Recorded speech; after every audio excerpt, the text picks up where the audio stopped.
प्रजापति समाज, गौड़ समाज, नाई समाज। भैया आपका नाम जानना चाहेंगे? धर्मेंद्र कुमार वर्मा, राष्ट्रीय अध्यक्ष सोनार नारायणी सेना। आज आप लोगों ने मुख्यालय पे धरने पे क्यों बैठे हैं? देखिए, जैसे मैंने पूर्व में बताया कि इस धरती पर, इस देश में एक ऐसा समाज रहता है, सोनार समाज, जिसका शोषण उत्पीड़न होने के बाद कोई भी राजनीतिक दल, राजनीतिक पार्टियां हम लोगों का कोई मदद नहीं करता। उसके बाद पुलिसिया उत्पीड़न सोनार समाज सराफा व्यापारी के साथ लगातार हो रही है।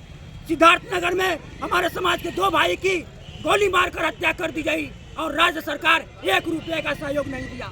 बांदा में हमारे समाज के बेटी बेटा को 16 लाख की गोली मारकर लूट कर दी गई। ऐसे ही लगातार हत्या लूट हो रही है और कोई भी शासन प्रशासन हमारी मदद करने को तैयार नहीं है। इसलिए आज हम लोग तय किए हैं कि हम लोग सड़क से सदन तक आंदोलन करने का काम करेंगे और प्रदेश सरकार को नाको चने चबाने का भी हम मजबूर कर देंगे। ये पहली बार आप लोगों ने सड़क पे उतरा, इससे पहले भी कभी मांग किया था? नहीं, अभी तो इस समय हम लोग पहली बार किए हैं। मांग हम लोग की होती रही, लेकिन इस स्तर पे नहीं हुई। अब अन्य समाज भी हम लोगों के साथ जुड़ चुका है। प्रजापति समाज है, नाई समाज है, गौड़ समाज है, विश्वकर्मा समाज है। अन्य लोगों को लेकर हम लोग गठबंधन बनाए हैं और सबकी लड़ाई हम लोग लड़ने का काम करेंगे। एक तरफ सबकर साथ सबका विकास होता है, आप कह रहे हैं कि इतने लोगों का विकास नहीं है, इतने लोगों के साथ लगातार उत्पीड़न होता है। आप पत्रकार बंधु हैं, मैं आपसे निवेदन करूंगा, इस प्रदेश में अगर कोई बाबू साहब की मृत्यु होती है, हत्या होती है, कितना मुआवजा मिलता है? पंडित जी की हत्या होती है, कितना मुआवजा मिलता है? यादव जी की हत्या होती है, कितना मुआवजा मिलता है? और सोनार का एक भी कहीं रिकॉर्ड आप दिखा लीजिएगा,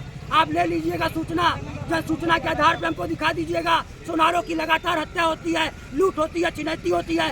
एक हमको मामला बता दीजिए कि सोनार समाज के बेटी बेटा को नौकरी मिला हो, कोई सरकार से अनुदान मिला हो, सहयोग मिला हो। इसी पे हम लोग अब अपनी ताकत बना के राज्य सरकार को, प्रदेश सरकार को आईना दिखाने का भी काम है। अभी तक कोई आला अधिकारी आया? अभी तक कोई आला अधिकारी नहीं आया है, ना हम लोगों को कोई मिलने आया, कोई भी कहीं कोई सूचना हम लोगों को कोई दिया। हम लोग आके अपनी बात याद रख रहे, कोई सुनने वाला नहीं है। कब तक रहेंगे जब तक आला अधिकारी नहीं आएंगे?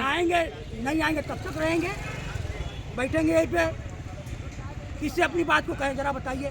हमारी लूट होती है, हमारी हत्या होती है, हमारी चिनैती होती है, हमारे बहन बेटी के साथ बलात्कार होता है। हम किससे अपनी मांग को रखने जाएं? किससे अपनी पीड़ा कहें? किससे अपनी दर्द कहें? अब आप बताइए। हम लोगों को मजबूर है, सोनार समाज सराफा व्यापारी कभी सड़क पे आंदोलन नहीं करता, आज मजबूर है सड़क पे आंदोलन करने के लिए, अपने बेटी बेटा की सुरक्षा के लिए, मान सम्मान के लिए, रोजी रोजगार के लिए। आज हम लोग सड़क पे बैठने का काम कर रहे हैं। उस पुलिसिया उत्पीड़न के खिलाफ आज हम लोग बैठने का काम कर रहे हैं।